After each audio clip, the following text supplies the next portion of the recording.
Mr. Guy, Pearce, this question is for you. And I think we can actually have Adrian answer this one as well after you. But the question is, Guy, from Eric Lavallee of Canada.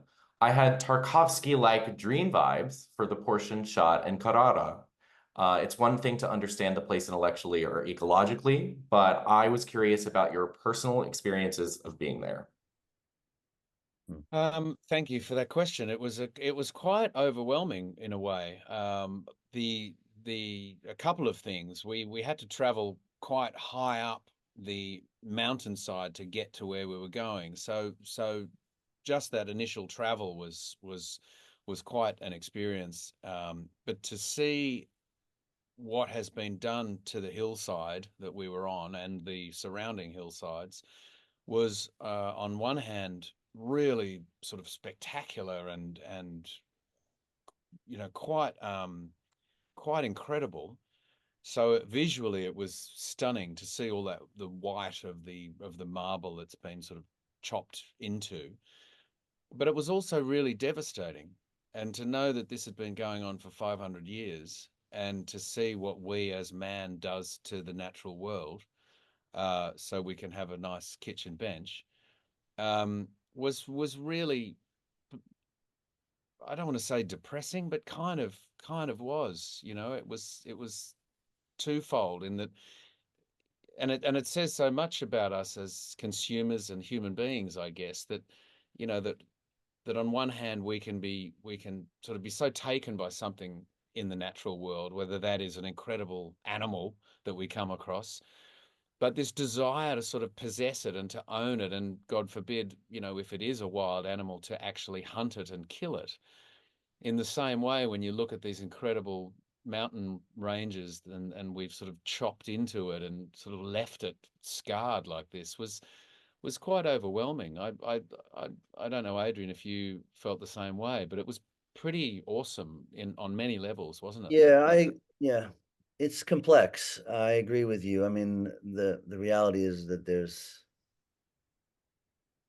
all the resources. We look around at the oak tables and beautiful things that we again find beautiful and uh, people want to attain are there's a finite amount of them, and they are unfortunately harvested and over harvested.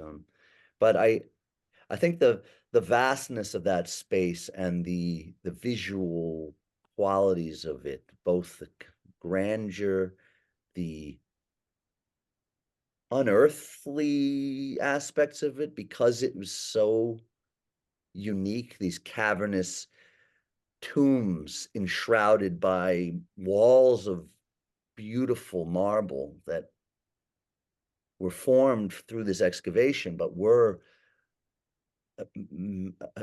palatial Mm. tombs of marble that we were working within, and it had an energy, didn't it? I mean, it felt like it had this tremendous energetic feeling that was both crushing and uplifting, and it was very complex. But there's another level of complexity, which is that marble quarry is my friend's quarry, which I don't know if Guy knows, but I Brady had written to me early on in prep, and he was in Italy, and he said, "Oh, I'm struggling to find a location for the quarries," and I said, "I got you," or something, and within 2 or 3 hours, Brady sends me a selfie arm in arm with my friend whose family owns the marble quarry we shot in, and who I managed to connect, and That's right. was Yes. generous to give us the location to film something of such grandeur in with our meager means. And I think the film would be very different without that, Mm. and the scope and the beauty of shooting it on VistaVision and all of that. It was just so iconic and full of feeling that only adds to the complexity of the moments that we experience. So it was a remarkable location and remarkable time for us.